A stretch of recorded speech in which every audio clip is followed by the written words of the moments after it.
شكرا سيد رئيسة. سيد رئيسة، اليوم أنا عندنا مشكل نتاع البنك، بنك تونس والإمارات اللي تملك فيه تونس حوالي 40%، وهذايا مثال باش نحكيو على مثال من الأمثلة نتاع الاستهتار بالمال العام.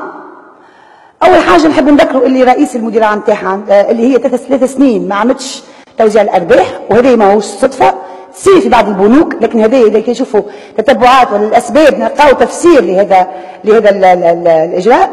أول حاجة تم تعيينات بالمحسوبية وبدون كفاءات، خاصة على مستوى المسؤولين الكبرى المسيرين، معناتها احنا ما عادش نتعاملوا على الكفاءات ولا نتعاملوا على الولاءات. 2 اقتناء فروع، وذيك عشان الدولة ماشية وأمورها مش باهي. 2 اقتناء فروع بدون المرور على لجنة الصفقات وبدون احترام مبدأ المنافسة والشفافية، بالإضافة إلى عدم جدوى اقتصادية وتجارية لبعض هذه الفروع. 3 انتدابات بالمحسوبية، وصلت في عام واحد 120 انتداب، معناتها احنا ما عادش نمشيو بالقانون وقواعد القانون في الانتداب، ولا نمشيو بقاعدة الأقربون أولى بالمعروف.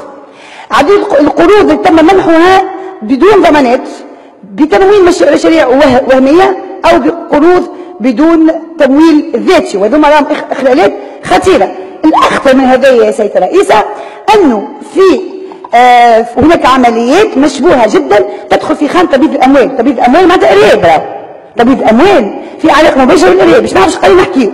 الخطير أن المسؤولين في البنك تعمدوا عدم اتباع أبسط الإجراءات الوقائية، مثلا في السحب نقدا ثم قواعد. أول حاجة مع الاستثمار بطاقة التعريف هو إدراج نسخة من هذا بطاقة التعريف في الملف. نذكر هنا مثال وفي موجود راهو كي نتكلموا نحب نقولوا حاجة، راهو باش ما نقولش 100%، راهو 90% صحيح، لأنه بالوثائق والأدلة والملف موجود وعند الحكومة كلها عندها، وزارة المالية رئيس الحكومة كلها عندهم، وهذا مش نعقبوا عليه كان في الوقت.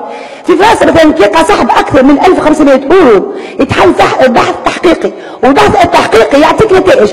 احنا صحيح وقع إعلام على ما نعلم لجنة التحاليل المالية اللي عملت البحث نتاعها، لكن إلى حد اليوم ما ثم حتى نتيجة. مثال سحب بدنا نحكيو على مثلا نجيب إسماعيل اللي موقوف تو على بذمة تحت واحد تهمة تبييض الأموال، هو نفسه معناتها تسقط به شبهة كبيرة في البنك هذايا. للأسف أظن أنه لم يقع حالته، لأنه عديد المسؤولين المتورطين معاه ما تمسوش إلى حد الآن على الأقل. كل هذا والرئيس المدير العام اللي عنده 12 من الولايات مازال باش تفهم وين ثم إرادة. أنا السؤال نسأل فيه، إذا الدولة على علمها وهي مقررة باش تفوت فيه، وهذا اللي يهمني، مقررة باش تفوت في البنك هذايا، يعني هنا ثم جريمة أخرى مع جريمة البنك، جريمة الدولة، لأن الدولة تعرف اللي كانت تبيعه بالظروف هذيا باش تخسر، ثم المملكة الدنيا ثم ما فات من الربح، وهي يعني عن وعي.